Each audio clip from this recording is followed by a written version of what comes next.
El gato con botas, el último deseo, ha dado mucho de qué hablar y es que ha envejecido como el vino. Bueno, tal vez no tan exagerado, pero ustedes entienden a lo que quiero llegar. Y es que ha dado más de qué hablar después de su estreno y mucho después, ya un mes después, ya va tiempo que se estrenó. Y es muy interesante porque han habido muchos momentos que se han quedado con los espectadores, que han vuelto memorable a esta película y que le han dado vigencia. Y ojalá esta película siga dando de qué hablar, puesto que tiene muchos valores cinematográficos interesantes y especialmente para la animación. Pero bueno, en este video voy a analizar dos secuencias en concreto para no ser repetitivo en aspectos generales como ya lo hice en el video que tengo en el canal.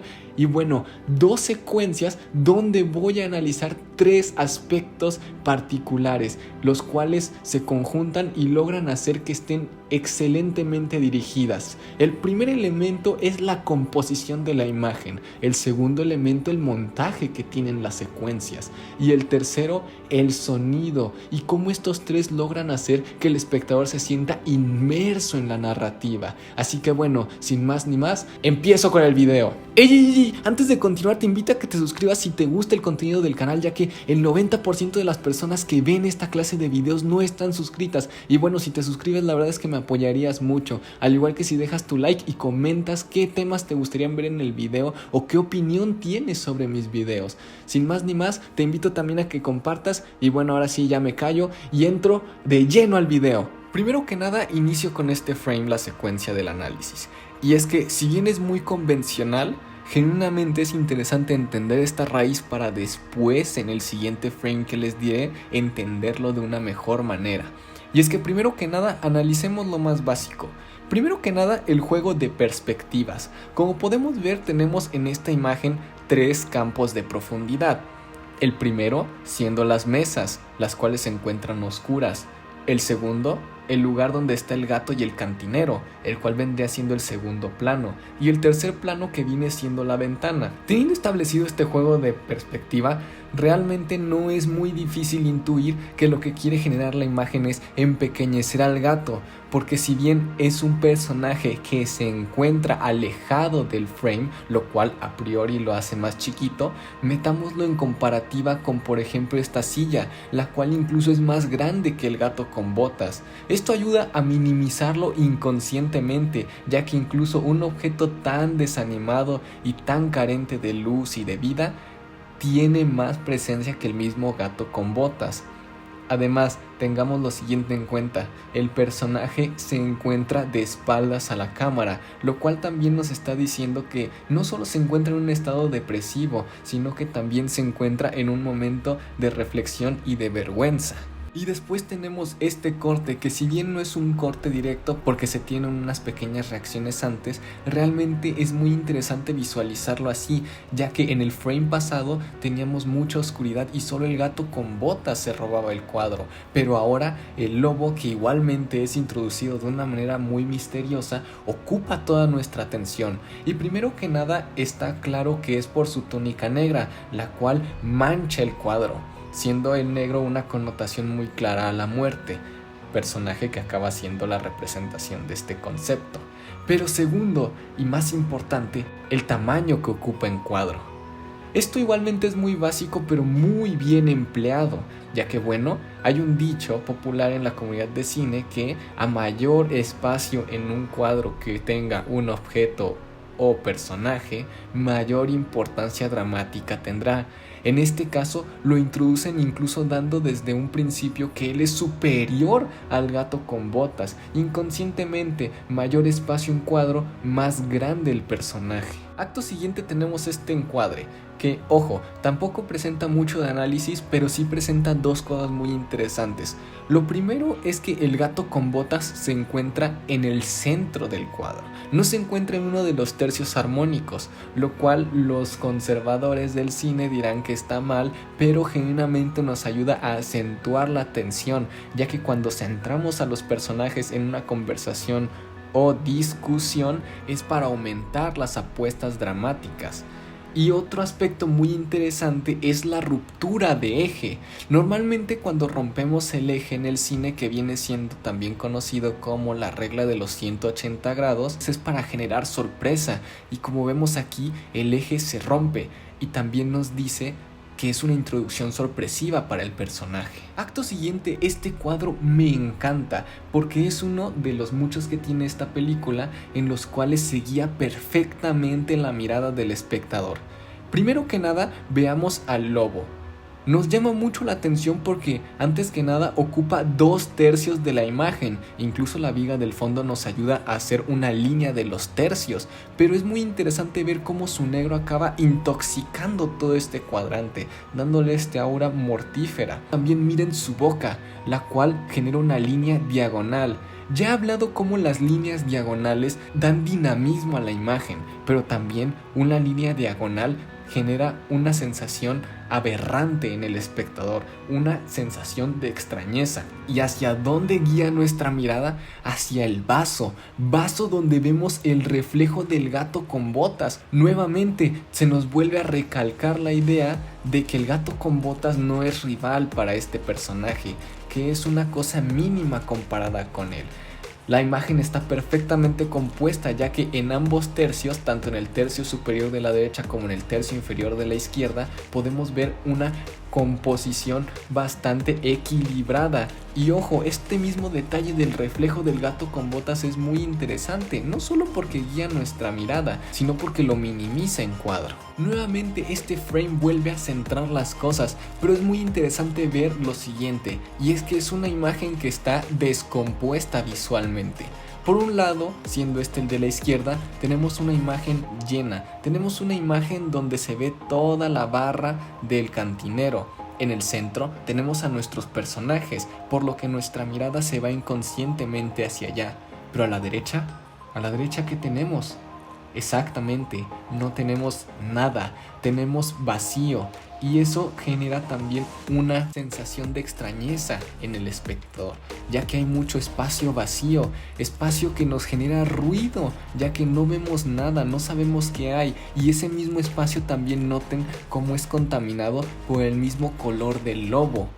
Ojo, otro detalle es este pequeño encuadre holandés, el cual nos va torciendo la perspectiva, igualmente generando esta sensación de un mundo aberrante. Acto siguiente pasamos a este encuadre, donde vemos nuevamente cómo el lobo guía la mirada del espectador. Su boca genera una línea diagonal, como ya lo he discutido antes.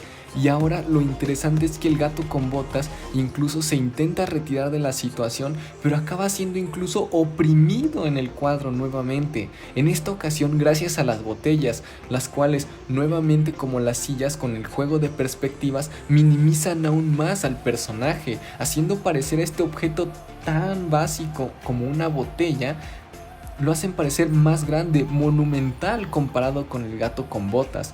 Nuevamente nos acentúan la incomodidad gracias a que empiezan teniendo contacto visual por un breve momento, pero después el gato con botas se aleja, dándole la espalda. Esto igualmente refuerza la idea de que no es una situación agradable, es una situación que está generándole conflicto a nuestro personaje protagónico. Y otro detalle también que magnifica al lobo es que noten cómo ambos están en teoría a medio cuerpo, por así decirlo, y el lobo, gracias a que tiene más masa visual, porque sí, él ocupa la mitad del frame, sí, la mitad, o sea, noten cómo no está ocupando un tercio, está ocupando la mitad, y cuando lo metemos en comparación con la mitad del gato, este apenas ocupa una mínima parte. Y ojo, nuevamente la ruptura de eje, pero aquí pasa algo bastante interesante, ya que tenemos dos rupturas de eje. Una desde la perspectiva del gato con botas, la cual, si seguimos la concordancia con el plano anterior,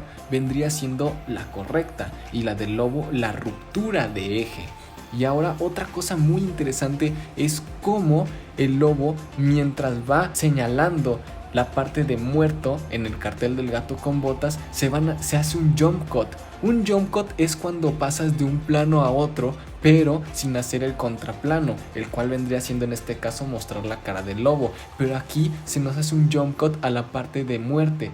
Esto no solo sirve para enfatizar, sino también para romper un ritmo en montaje que se venía proponiendo. En este caso, sí, obviamente es para acentuar, pero también para generar disonancia narrativa. Disonancia que va muy de acuerdo porque, como lo hemos estado viendo, esta situación quiere generarnos incomodidad, aberración y sobre todo mucha, pero mucha tensión. Ahora bien, cuando el lobo se descubre, también es muy interesante lo siguiente. El plano es holandés. ¿Cómo lo sé? Bueno, noten nada más las líneas del fondo, las cuales están diagonales, pero noten también lo siguiente, el lobo se encuentra recto, el lobo parece que está bien, y esto ¿qué nos da a entender? Que dentro del mundo de la locura, la maldad y sobre todo el miedo del lobo, todo este mundo aberrante que él conlleva, él parece ser el único que lo entiende y por eso se ve recto, se ve en una posición natural. Pasamos a este plano, el cual es muy interesante porque tenemos movimiento. Como ya lo he dicho anteriormente, el movimiento sirve para darle más importancia o peso dramático a un personaje. En este caso tenemos no solo un dolly in, sino también tenemos una especie de tilteo, el cual nos ayuda a magnificar al gato con botas. No solo porque está moviendo la cámara, sino también por la misma angulación y por la luz que nos da la ventana, como si fuera una luz, por así decirlo, de triunfo. Él está iluminando la escena en este momento. Acto siguiente pasamos a este encuadre y quiero que este sea uno de los que recuerden mucho porque después en esta misma secuencia estaremos hablando de él. Y es que esto es un cuadro sobre cuadro. Noten cómo por primera vez el gato con botas parece ser más grande que el protagonista, ya que bueno, apenas su mano es del tamaño de su cara. Esto es muy interesante porque justo cuando el gato con botas toma la iniciativa, el lenguaje visual lo apoya a ser más grande, a hacerlo como un monumento. Y es que está encerrando aquí al lobo, está dejándolo en un espacio del cuadro muy reducido, intentándolo asfixiar del mismo. Pero quiero que noten algo, y es en este momento que el lobo sale de ahí sin ninguna dificultad. Esto tendrá más importancia más adelante, porque sí, además de que aquí la misma línea diagonal no le afecta en ningún motivo, verán cómo en comparación con otro plano que viene más adelante, se darán cuenta. Acto siguiente tenemos esta secuencia con muchos cortes, y es que esta secuencia es muy interesante desde dos puntos. Primero que nada, el montaje. El montaje, o mejor dicho, el corte de cada plano tiene una duración aproximada de 2 a 3 segundos. Esto no solo sirve para darle intensidad a la secuencia, sino también sirve para darle otro ritmo a la acción, dándole una sensación más frenética. Y es que es muy interesante ver esto, porque este momento es muy interesante ver cómo el lobo le está dando clases al gato con botas. Ahora, desde una estructura de guión, es muy interesante notar que antes en la película había pasado una escena en la cual el gato con botas había derrotado a una especie de ogro o monstruo de las praderas o de lo que sea, pero alguien que era infinitamente superior a él, lo cual nos dice que el gato con botas es un guerrero muy ágil, que tiene mucho coraje y sobre todo que es bastante fuerte.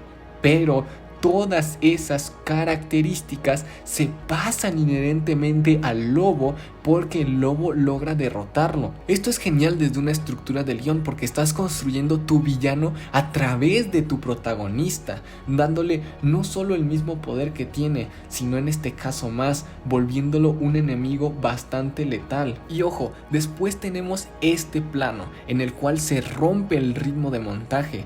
Recordemos que el ritmo de montaje de 2 o 3 segundos entre cada plano estaba siendo comandado por el gato, pero en este momento el lobo toma ritmo, toma el dominio de este montaje. Ahora la cadencia de corte cambia como el lobo la decide, y es que se eleva a 5 segundos o más. ¿Por qué? Porque lo que quiere hacer el director y el equipo de animación es darle más tensión dramática. Normalmente cuando haces estos cortes tan bruscos es para generar terror. ¿Y recuerdan que el gato con botas había tenido un movimiento de dolly in? Bueno, ahora ese movimiento se pasa al lobo. Esto refuerza lo que les estoy diciendo de que las características del gato con botas ahora pasan al lobo, pero en una mayor escala. Y es que bueno, cuando la cámara se mueve hacia adelante es para magnificar a un personaje, es para hacerlo más potente dramáticamente, para hacerlo más importante para el relato dramático. Y ahora el mismo ritmo de montaje, como se los dije, cambia. ¿Quién es el que domina ahora el ritmo rápido? El lobo. El lobo es ahora el que está aportando la intensidad a la secuencia. Y mucho ojo a este cuadro.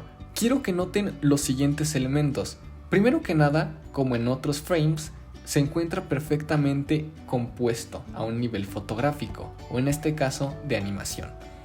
¿Por qué? Porque tenemos tanto en el tercio superior de la derecha como en el tercio inferior de la izquierda dos personajes, dos que aportan una clase de equilibrio. Pero ahora noten lo siguiente, la iluminación. ¿Recuerdan quién estaba iluminado al principio? Exacto, el gato con botas, y le daban una especie de triunfo. Pero miren ahora quién está iluminado, y encima en un contraluz porque la luz le está pegando de espaldas a nuestro personaje. Así es, el lobo. Y cuando alguien normalmente es iluminado a contraluz, es más como para darle un aura de un personaje macabro. Por eso quieren hacerlo. Ahora también miren lo siguiente, el gato con botas se encuentra en una parte oscura, en una parte bastante triste y tétrica en cuanto a iluminación. Y ojo, también este encuadre se encuentra en holandés, pero ahora no solo con la finalidad de ser aberrante, sino con la finalidad que ustedes ya saben, darle dinamismo. Esa ya tiene que ser mi frase, ¿no? Que la ando diciendo cada 2x3, pero bueno, sigo. Y otra cosa es el color. Noten cómo el mismo lobo es el que está teniendo dominio cromático en la situación.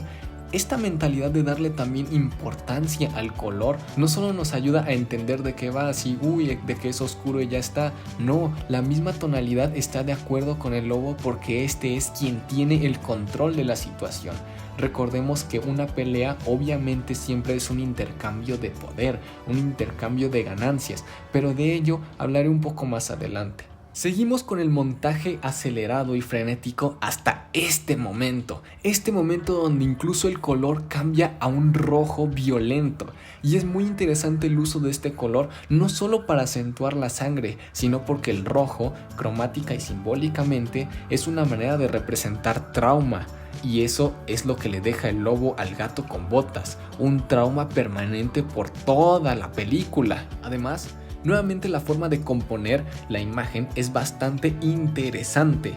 Ojito, ojito al manojito. Y es que el lobo ocupa 2/3 nuevamente de la composición, y algo de lo que no he hablado es de la ubicación espacial de los personajes. Noten cómo el lobo se encuentra a la izquierda del cuadro y el gato con botas a la derecha, y encima el lobo está dominando la parte izquierda y céntrica, pero desde arriba y también desde abajo, pero principalmente se va hasta arriba por sus ojos.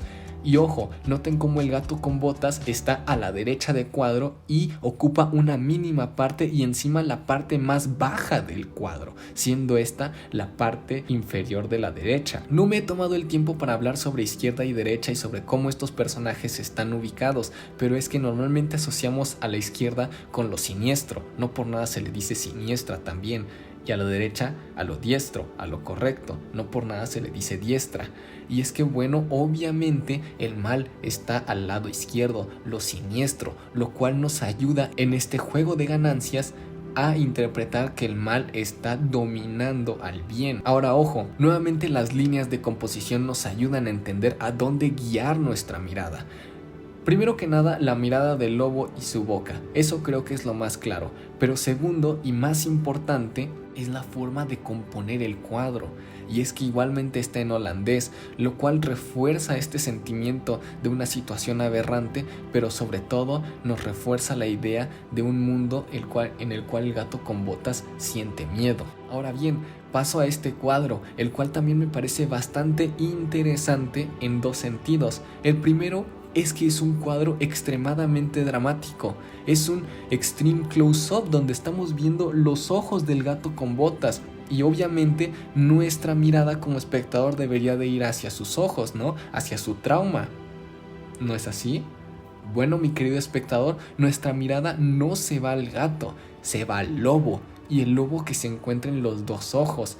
Esto es muy interesante porque normalmente los ojos se asocian con la ventana al alma, y es que el hecho de que el lobo esté dominando el cuadro y encima los ojos en su reflejo nos está diciendo que ya está corrompiendo su alma, cosa que va muy de acuerdo porque bueno, no es que el lobo sea producto de la imaginación del gato con botas, pero siempre lo anda intimidando a un nivel psicológico e interno. Ahora bien, este encuadre también es bastante interesante en un sentido de composición. Nuevamente volvemos a ver a una imagen torcida en significado, no en angulación, sino en significado, y es que vemos al lobo en el centro del cuadro, y algo muy interesante de este frame es la luz, porque normalmente la luz se asocia con algo esperanzador, pero en este sentido nos ayuda a generar contraste con el lobo, quien está totalmente negro, lo cual nos está diciendo que es esta sombra tétrica que incluso en la luz logra resaltar.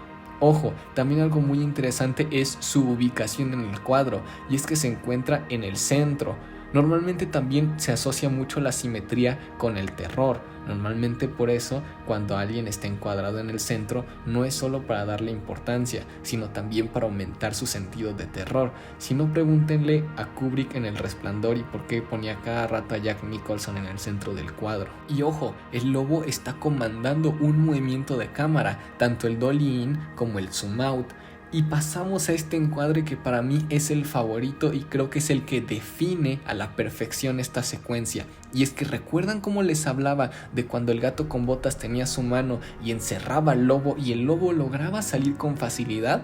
Bueno, mi querido espectador, aquí se vuelve a formar un cuadro sobre cuadro, pero este incluso es más tétrico. ¿Por qué? Porque encierra al gato en un círculo y encima lo hace ver incluso aún más pequeño. Esto es bastante genial a niveles de composición. Tenemos al gato con botas en un tercio bajo, y normalmente cuando ubicamos a un personaje prácticamente a nivel de suelo es para decirnos que se encuentra no solo en su peor situación, sino en un momento donde está recayendo mucho hacia los instintos.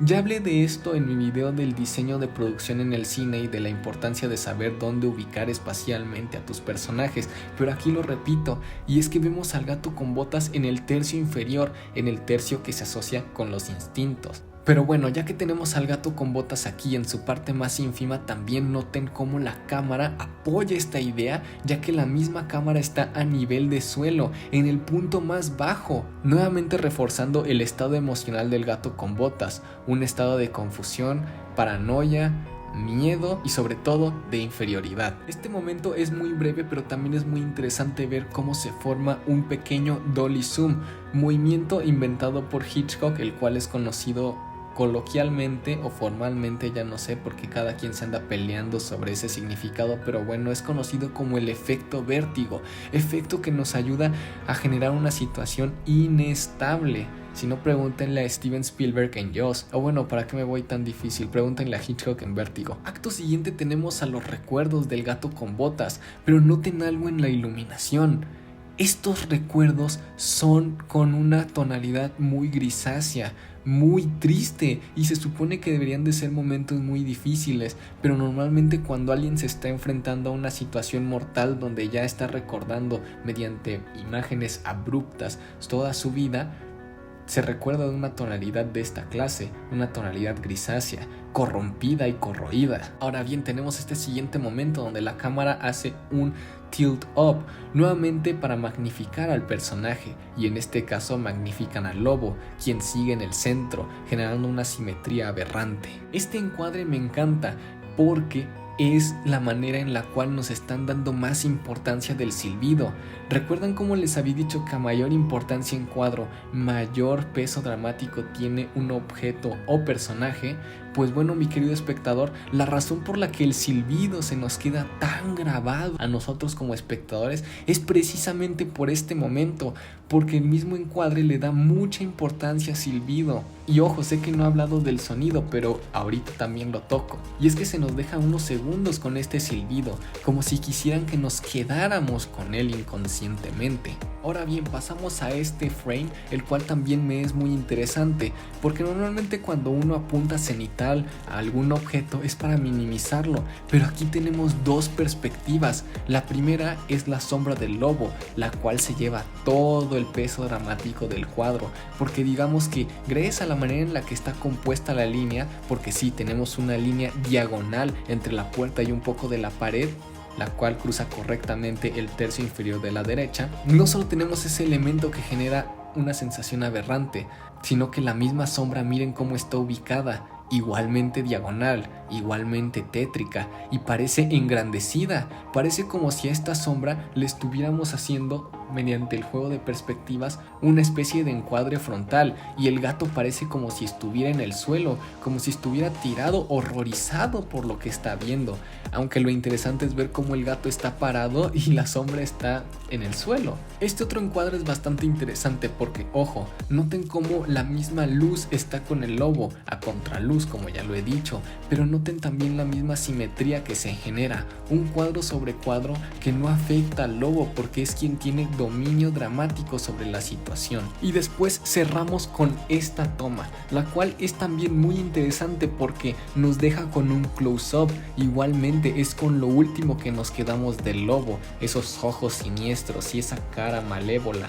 Pero algo también muy interesante es, si comparamos el primer frame con este último de la secuencia, podemos notar una diferencia abismal, y es que mientras en la primera el lobo se nos introducía de espalda como una presentación misteriosa y bastante lejana al cuadro, ahora que lo conocemos lo vemos de frente, vemos su verdadero rostro, lo cual también se nos puede traducir como si viéramos su verdadero poder, su verdadero potencial y su verdadero peligro que representa para la historia. Ahora bien, brevemente también me gustaría hablar del sonido, ya que bueno, es bastante inmersivo.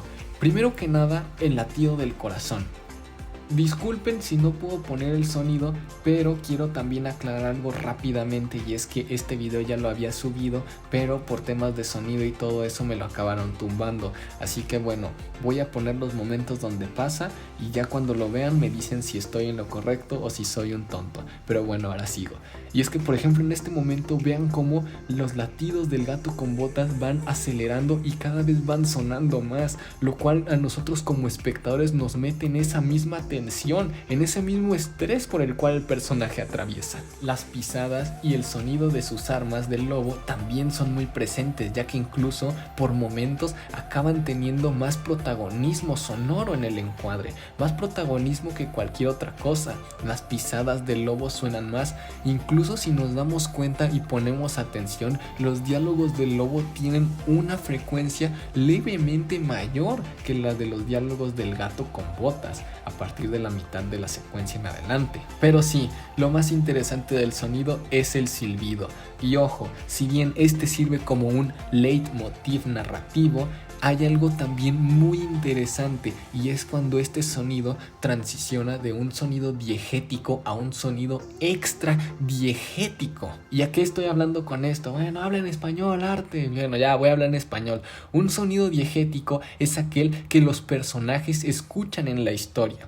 Obviamente el silbido empieza siendo diegético porque el mismo gato con botas se percata de eso, pero noten también cómo en los momentos más álgidos de la secuencia, en los momentos más altos de tensión dramática, esto cambia por un sonido de banda sonora. Y es que este mismo sonido de banda sonora ya se vuelve extradiegético, se vuelve externo al relato. Nosotros como espectadores lo escuchamos, los personajes obviamente no, pero lo importante es esta ruptura sonora que se genera. Y notarán que usé varias veces la palabra ruptura, y es que entre ruptura de planos, ruptura de montaje y ruptura sonora, la secuencia no solo agarra su ritmo, sino que juega con la misma tensión que tiene, lo cual vuelve momentos que en teoría no deberían de ser tan macabros, bastante macabros y retorcidos. Y bueno, mi querido amigo, estos fueron unos aspectos que encontré de esta primera secuencia que hacen al lobo un antagonista bastante interesante.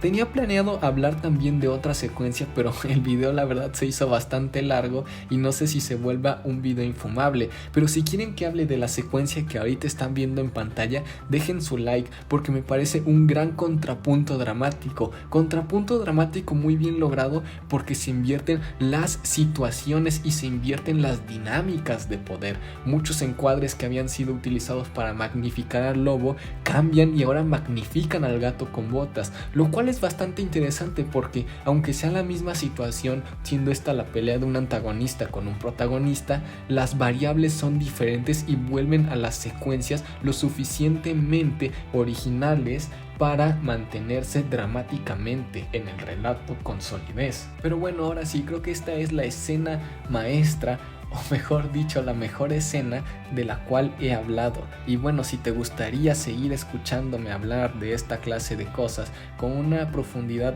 incluso hasta más seria que esta, pues te reitero la invitación a que te suscribas, des like y compartas el video a más personas para que vean el contenido. Ahora sí, sin más ni más, yo me despido, no sin antes recordarte que no